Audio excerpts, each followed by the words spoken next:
Aloha, friends and family, and welcome back to the reading of our cosmic origin. Picking it up in chapter 12, Earth history from the fall of Atlantis to the rise of the new era, 12,000 BC to 6,000 BC. After the fall of Atlantis, several remnants of the celestial descending humanoid spirit beings survived. One was what became known as the Osirian group. The forebearers of this group were revealed to be the rebel resistance, the White Brotherhood Sisterhood, consisting of benevolent celestial humanoids who went against Marduk's plan. These benevolent celestial heroes maintained their 12 strands of DNA in full function by escaping the cataclysm of Atlantis. They were led by their leader Osiris, who some say was later known as the ancient Egyptian god of light and son of Ra, who parallels the one god El, or Aton, of the later Hebrew people. On the other hand, some believed that he was also one of Enki's sons, perhaps displaying the light aspect of Enki, while Marduk displayed the dark. As for the strands of DNA in full function by escaping the cataclysm of Atlantis, they were led. That really didn't make sense. As for the strands of DNA in full function by escaping the cataclysm of Atlantis. Okay. They were led by their leader Osiris, who some say was later known as the ancient Egyptian god of light and son of Ra, who parallels the one god. So for some reason it's repeating. El or Aton, we read that. On the other hand, some believe he was also one of Enki's sons. We read that. They also survived in their spaceships and returned to the Earth as well. Something to understand is that since Enki was both Dracon reptilian and Pleiadian celestial humanoid, his offspring became the backbone for the new battle between good and evil since the fall of Atlantis. Through his son Marduk, or Set, in Egypt, the draconian agenda continued on through Osiris, Isis, and Horus, and great work of light continued. Other survivors, as in the case of Lemuria, sought refuge by creating their own underground civilizations, today commonly known as the Agartha and Shambhala networks. Most of these survivors remain loyal to the light and were given a chance to continue the original Lemurian form of government, but in the inner earth, they established what is known today as the Agartha network that connects various underground cities throughout the world, including Mount Shasta in Northern California and Shambhala, an etheric city in the mountains of Tibet. Some believe that these underground cities exist in the higher fourth and fifth dimensions and could only be accessed by a chosen few. This inner earth Lemurians also maintained a 12-strand DNA function by escaping the cataclysm beforehand and have been living till today waiting for the great day of planetary ascension to resurface and reunite with us. As for the evolving humans that were at the level of Homo sapiens or sapiens sapiens, also survived, but only a strain, as later in the times of Noah. Again, it is important to understand that the descending children of light, or the fifth and fourth dimensional Pleiadians, the angels talked about in the Bible, were not able to incarnate into a third-dimensional organic vehicle until the evolving humanoids reached the level of thinking and reasoning, which was right after the level of Cro-Magnon. This was possible only after so many vehicle upgrades that were made possible by those that came from heaven to earth.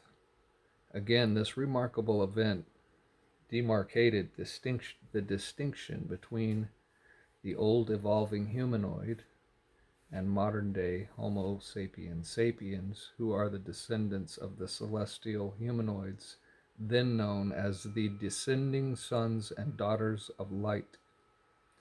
According to Urantia, Adam and Eve became the first of its kind descending material son and daughter of light, which gave birth to the violet race of man. And that's violet, not violent. Which is the revolutionary and evolutionary completion of whole spirit beings descending into the densest vehicles, integrating spirit and matter. Therefore, based on these higher restored concepts, we can now conclude that Adam and Eve were the first descending celestial spirit beings to incarnate into a third-dimensional, body-ready vehicle approximately 30,000 years ago. Even our new science confirms the coming of modern men 30,000 years ago, with the ending of Neanderthal men 30,000 years ago as well.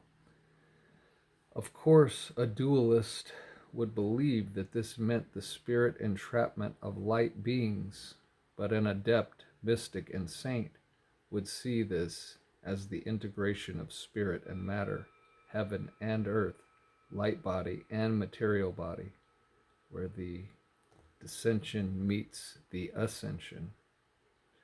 In addition, let it be revealed that roughly about 12,000 to 30,000 years ago, human beings, as we now know as Homo sapiens sapiens, we're using about 5 additional strands of DNA than what we have used for the last 12,000 years. This explains the amazing lifespan of our old biblical patriarchs. With the incarnation of higher beings, Poehladians, into third-dimensional organic human bodies, us back then, Homo sapiens sapiens lived for almost 1,000 years. However, not quite like their Pleiadian parents who lived for hundreds of thousands of years. As mentioned, it was around 30,000 years ago that celestial beings have been incarnating into Homo sapiens vehicles, as supported by science now. Also, the descending of celestial beings into third-dimensional organic physical form goes for both the descending celestial humanoids, angels, and the descending draconian reptilians or demons. In this case, the reptilians, had they established themselves through their own hybrid Homo sapiens bloodline and manifested later in the personages of Cain, Ham, Cush/Cish, and Nimrod. This bloodline is what our Bible refers to as the abomination of desolation.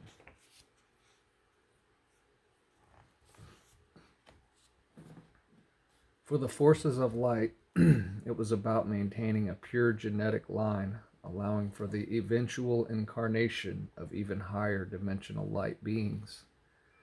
Eventually, this unique lineage of divine celestial livestock in third-dimensional form later became established as the sacred bloodline that gave us Horus, Noah, Moses, Abraham, Judah, Zarathustra, David, and Jesus, to name a few of the incarnating celestials.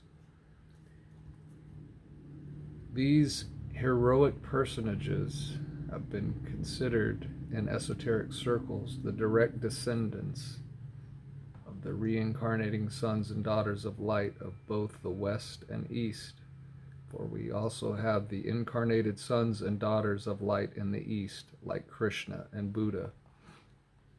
In galactic terms, this was the re-establishment of the royal house of Aln through Nimrod and his descendants, and the re-establishment of the royal house of Avon, the lion, through Abraham and his descendants.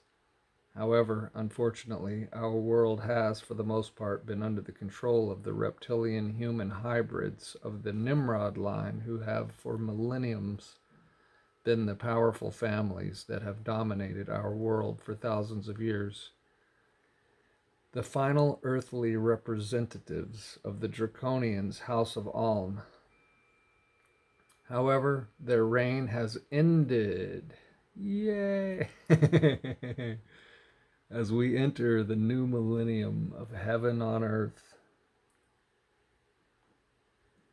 As the story continues, from what has emerged in today's restoration after the fall of Atlantis, the old order of the Commonwealth that followed the Osiris-Isis group went to build what became known as the ancient civilization of Egypt.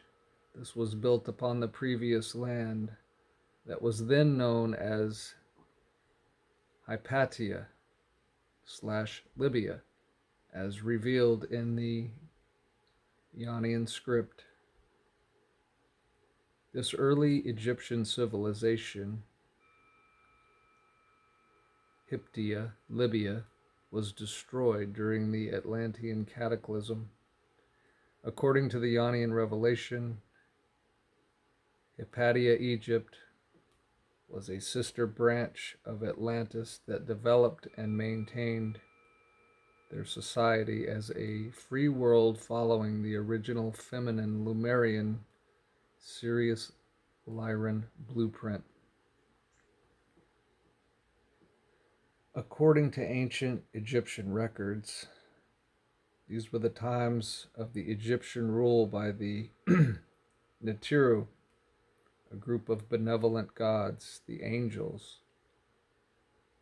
The pantheon consists of the mighty Council of 12, in which Osiris acted as a leader representing the son of the invincible but yet all-radiant one god Ra, which sees all things and was later translated by the Hebrews as El Elyon, or simply Aton, the one God.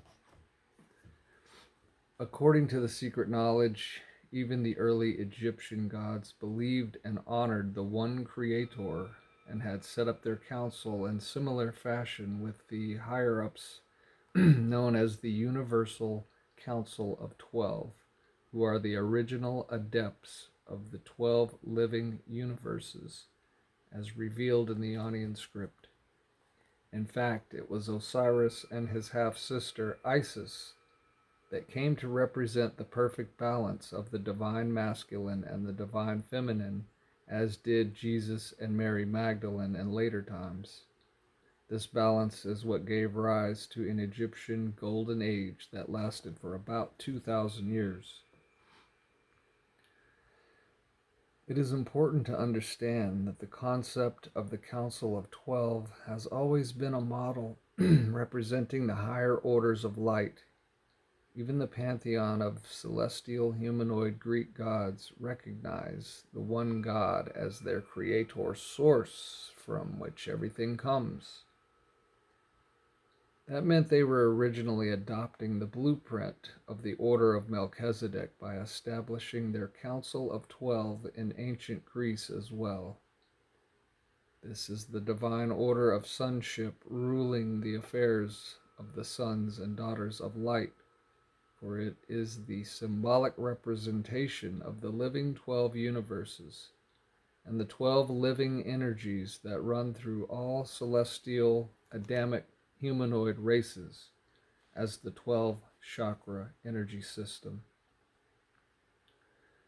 Furthermore, in the representation of the higher orders of light, King Arthur had the round table of 12, as well as King David of Israel, who was recorded to be the most righteous monarch that ever reigned. Of course, they came from the same bloodline as direct descendants of the royal house of Avon, which is also known as the royal house of Lord Michael. Nonetheless,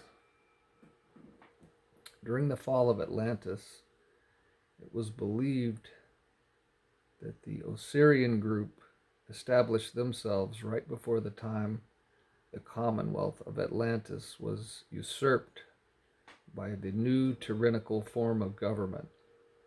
So when the forces of Marduk took over, those that remained loyal to the original plan of manifesting heaven on earth escaped into the underground in the region we identify today as Europe.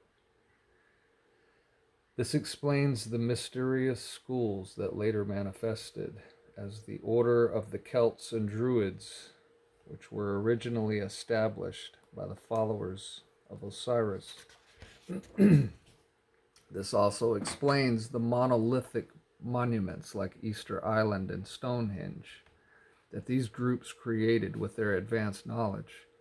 They also secured not only the sacred celestial divine knowledge from total elimination, but also preserved that same knowledge through mystery schools that is now coming forward in our times in preparation for the ascension of our planet at the closing of the great cycle and as we end the age of Pisces.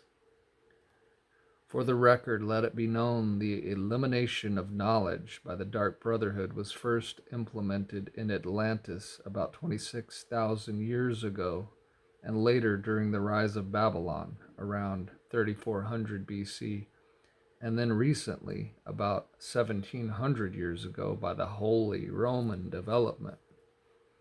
Another parallel to the days of Atlantis in the story of Lord of the Rings, which some believe was a memory record of Atlantis as it parallels the story of the 10 ruling kings who were the sons of Poseidon/Enki. In either case, Atlantis fell, as later his successor Babylonian did in 2400 BC, as we shall see. All because this world was never meant to be under a totalitarian system of absolute power and control. Nevertheless, when Atlantis fell, a new golden age began in Egypt, with the rebuilding of a new era. In the new Egyptian golden age, the benevolent celestial humanoids in Egypt had established the mystery schools to re-educate the surviving, ascending, evolving humans. Apparently, most of the evolving humans had regressed due to the cataclysm. They had lost their telepathic abilities, and their right brain creative aspect lay dormant, only opening from their left brain, bringing them back to the level of the old Stone Age Cro-Magnon. As a result of this downgrade, the benevolent gods or celestial humanoids knew that not every evolving, ascending human was immediately ready to learn the knowledge of the higher celestial evolution.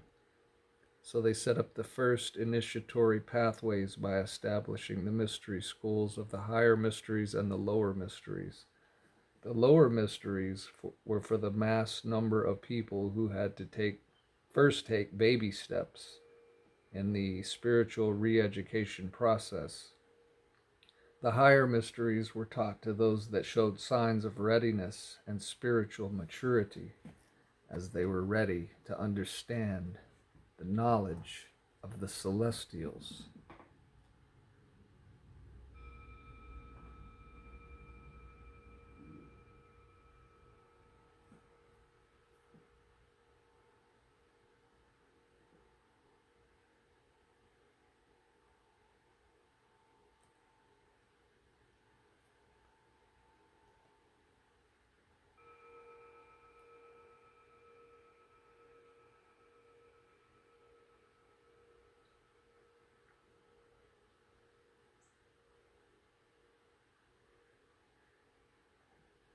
It appears that these benevolent celestial rulers of Egypt did not want to repeat the same mistake as in Atlantis in offering advanced knowledge to all surviving, evolving man who had regressed to a primitive level again.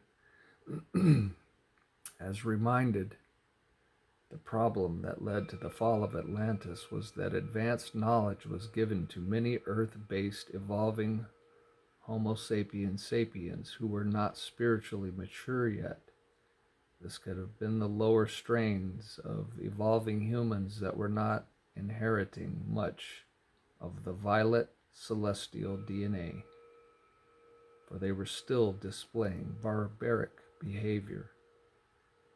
With the establishment of the mystery schools, the descending celestial humanoids were able to give such knowledge only to those that were worthy. So evolving mankind was carefully selected to learn about the higher celestial cosmic evolution, and this became the beginning of the oral tradition. This happened because not enough spiritual evolution was achieved by much of the regressed Homo sapiens sapiens. In other words, spiritual evolution must come first, and then technological progress. So in Egypt, the plan was to first evolve spiritually in order to prevent what happened in Atlantis.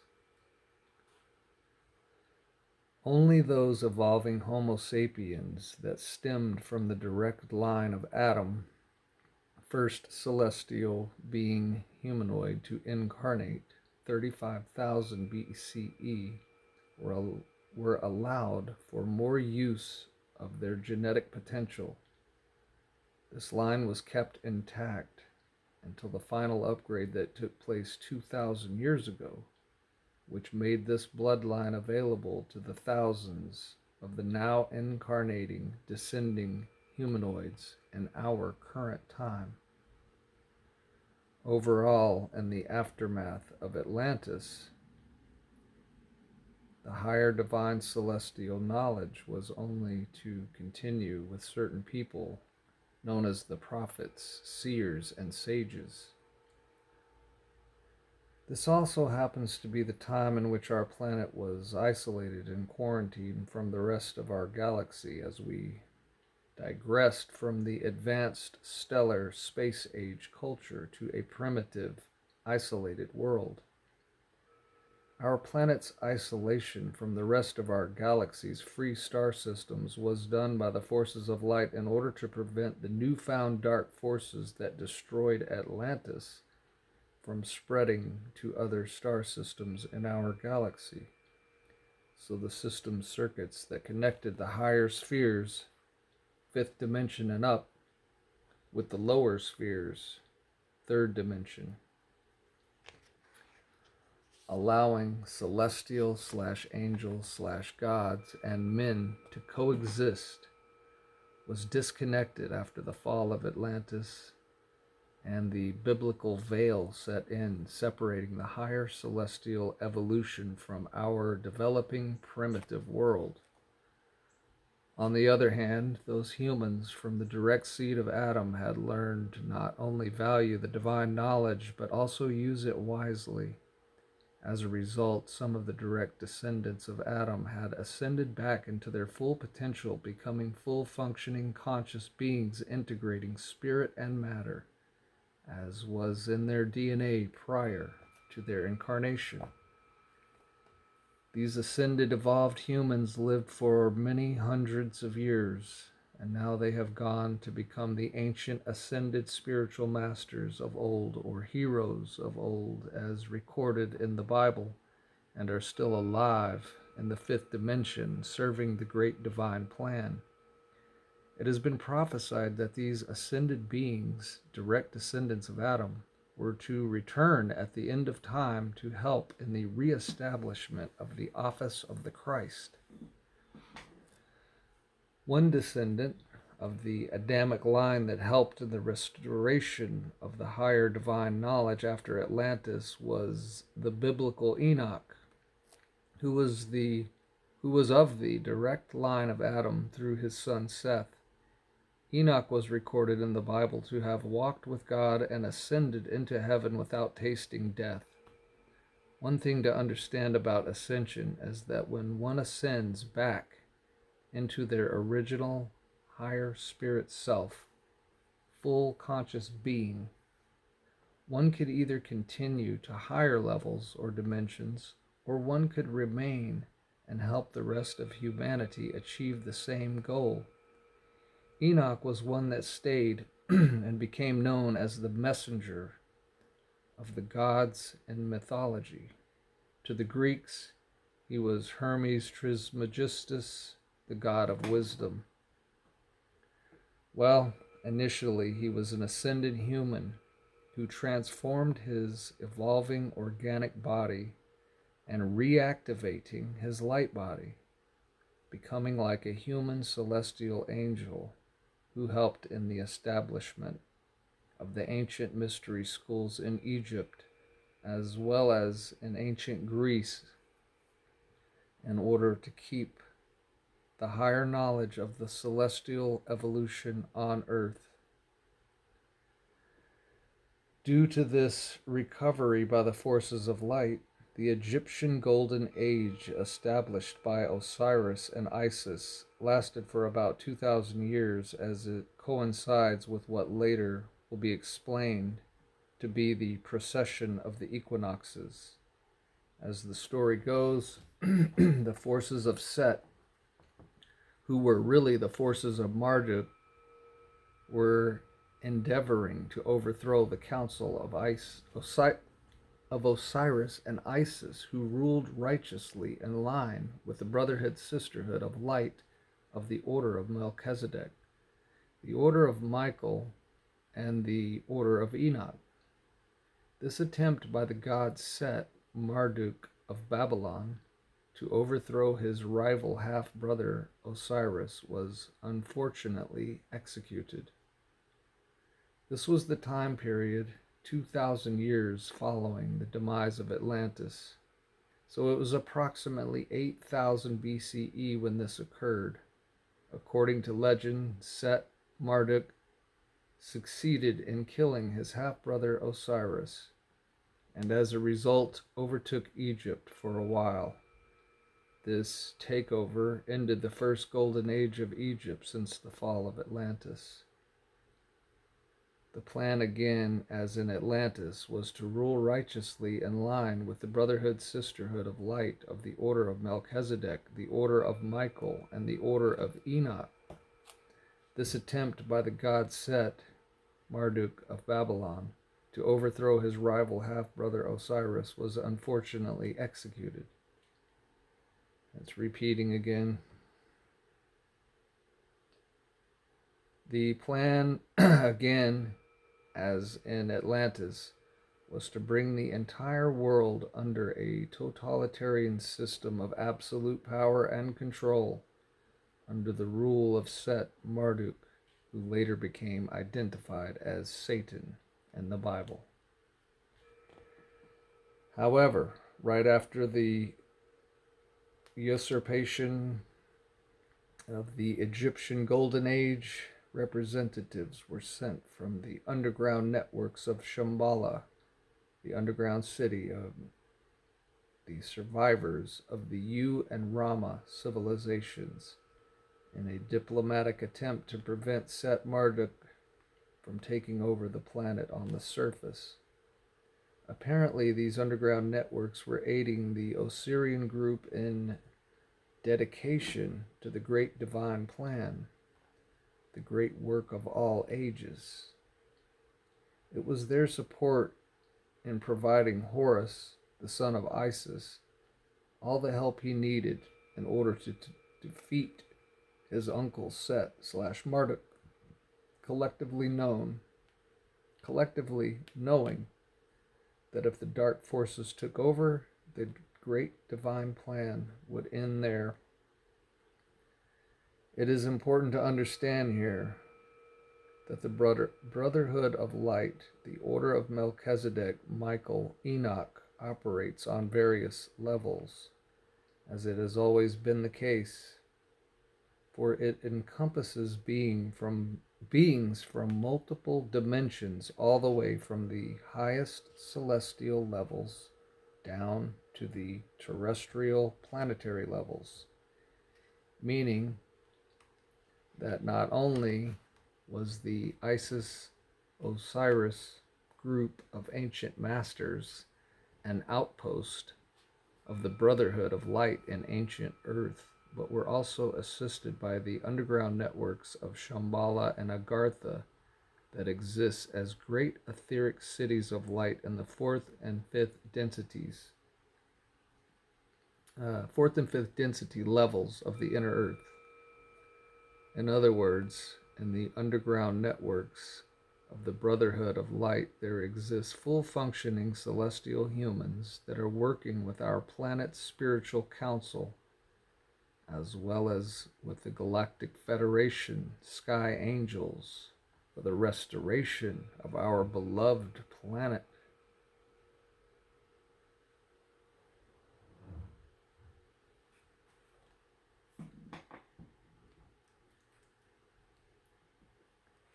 We will leave it there for the book this time, my friends. And again, I think when we get into that spiritual, emotional, mental, fully integrated, let us say, heart space, and we intentionally, let us say, project our source, cosmic love and intention for this earth to be restored, for this earth to be ascended, for mankind to be upgraded, that is having a massive effect on everything. And again, we just might not believe that yet, or we might not see that yet, or we might not understand that yet. But consider the possibility that it's real. It's you. You're doing it. You're helping. And see, there's lots of us. There's tons of us. There's thousands of us. And if we go galactic, there's billions of us against this tiny little speck called Marduk. The workers of darkness. They don't have a chance. They don't have a chance against us. And this is the time. This is the time where all of that ends. So let us meditate. Let us add our love, unity, and light and power to this expanding, growing amazingness. And start to really feel it within your own self. Know that this is true. Know that this is real. Know that we are going to be free. We are going to ascend out of the darkness and into the light. And we're doing it right now. And we've been doing it. And most of us can see that this has been happening. And we leave you in the love, the unity, and the light of the infinite Creator. Until next time, my beautiful friends and family.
breaths.